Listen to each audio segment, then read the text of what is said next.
6 августи соли равон дар ноҳияи балҷувони вилояти Хатлон асосгузори сулҳу ваҳдати миллӣ пешвои миллат президенти ҷумҳурии Тоҷикистон муҳтарам Эмомалӣ Раҳмон роҳи автомобилгарди Кангурт Балҷувон Ховалингро мавриди баҳрабардорӣ қарор доданд.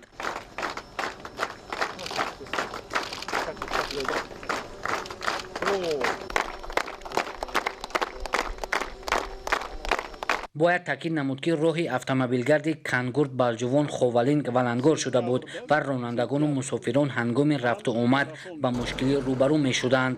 ман аз соле ки ёд дорам ҳамин роҳҳои мо умуман таъмирро дидагӣ набуд. мо дар фаслҳои зимистон, дар фаслҳои сардӣ мо ҷудо ҳам азоб мекашидем аз сабаби набудани роҳ.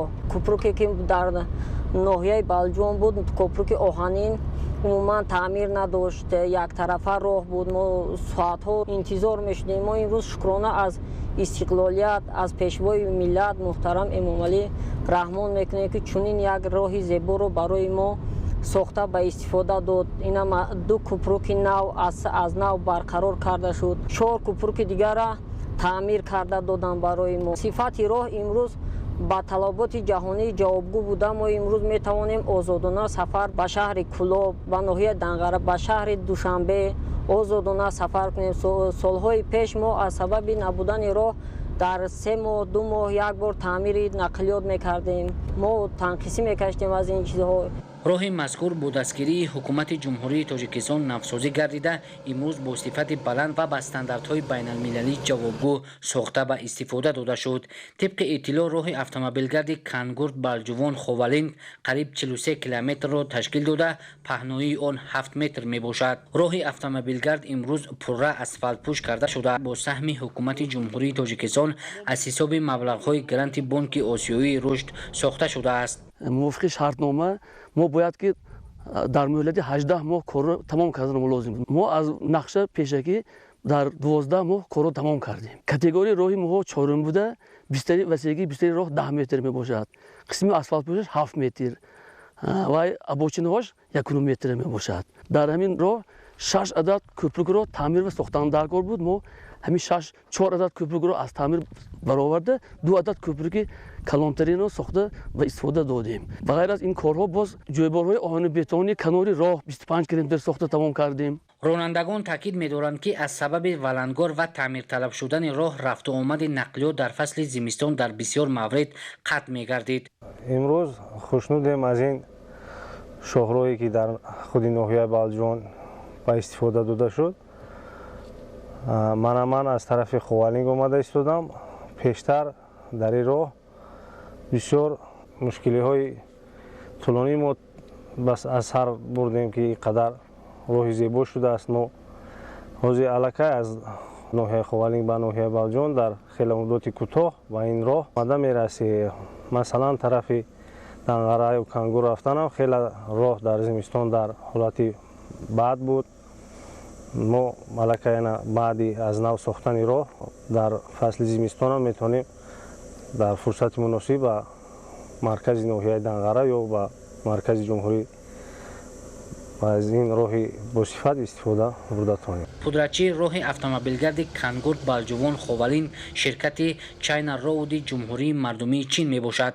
тибқи лоиҳа дар масофаи 43 километр роҳ 6 пул бо дарозии 455 метр, 5 истгоҳ ва дигар инфраструктури зарурӣ бунёд карда шуда роҳ ба категорияи 4-уми роҳсозӣ мутобиқ карда шудааст.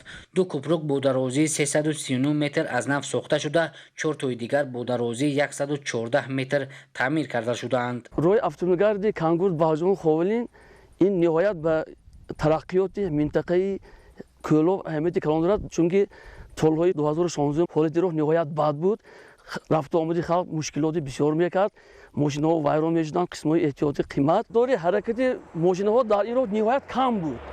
ҳозир мо аллакай ҳис карда шудем ки 2-3 маротиба ҳаракати мошинаҳо изофа шудааст. ин онро мефаҳмонад ки ба халқи рафту омадаш изофатар шуда ки тараққиёти ҳар як оилава ин дахлаш аст. корҳои сохтмонӣ дар роҳи автомобилгарди Кангурт Балҷувон Ховалинг моҳи июли соли 2018 оғоз гардида пеш аз муҳлат бо сатҳу сифати баланд сохта ба истифода дода шуд. ҷумҳурии Тоҷикистон бо ба даст овардани истиқлолияти давлатӣ барои расидан ба ҳадафи стратегӣ баромадан аз бумбасти коммуникатсионӣ дар соҳаи нақлиёт барномаву лоиҳаҳои гуногунро амалӣ намуд.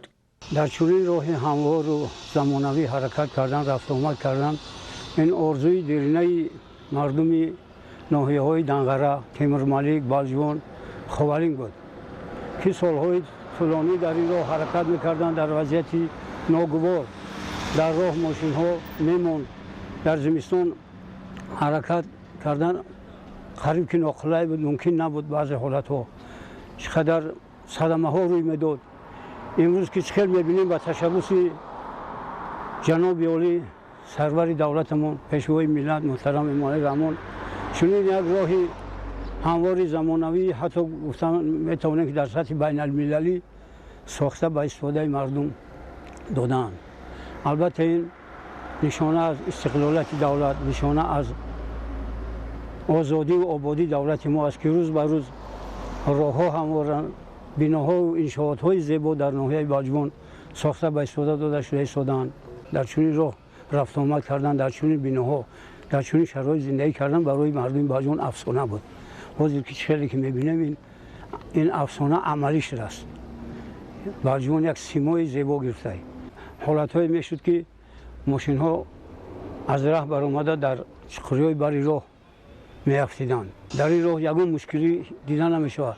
дар байни 35-40 дақиқа аз Балҷувон то Данғарара аллакай рафта мерасанд одамо.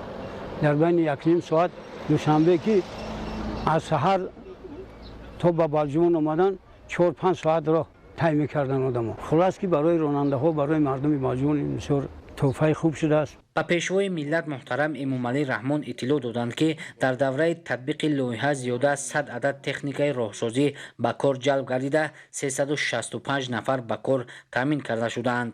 аз ин шумора 315 нафари онҳоро коргарону мутахассисони маҳаллӣ ташкил доданд. президенти ҷумҳурии Тоҷикистон ҳангоми боздид аз роҳи автомобилгарди Кангурт Балҷувон Ховалинг барои иҷрои корҳои сохтмонӣ ва бо сифати баланд асфалтпӯш кардани роҳ баҳои баланд доданд. сохта ба стандартҳои ҷаҳонӣ мутобиқ гардондани роҳи автомобилгард тӯҳфаи арзандаи президенти мамлакат муҳтарам Эмомалӣ Раҳмон барои сокинони ноҳияҳои Балҷувон Ховалинг дар арафаи ҷашни 28-солагии истиқлолияти давлатии ҷумҳурии Тоҷикистон ба ҳисоб меравад. дар рафти иҷрои корҳои роҳсозӣ масолеҳи истифодашаванда аз ҷумла асфалт санҷида шуда баъди хулосаи мутахассисон истифода шудаанд. бо мақсади таъмин кардани бехатарии ҳаракат дар роҳ дар ҷойҳои зарурӣ аломатҳои роҳ насб гардида инчунин дар канори роҳ деворҳои ҳимоявӣ сохта шудааст. сохта ба истифода додани роҳи автомобилгарди Кангурт Балҷувон Ховалинг ва ба стандартҳои ҷаҳонӣ мутобиқ сохтани сифати роҳ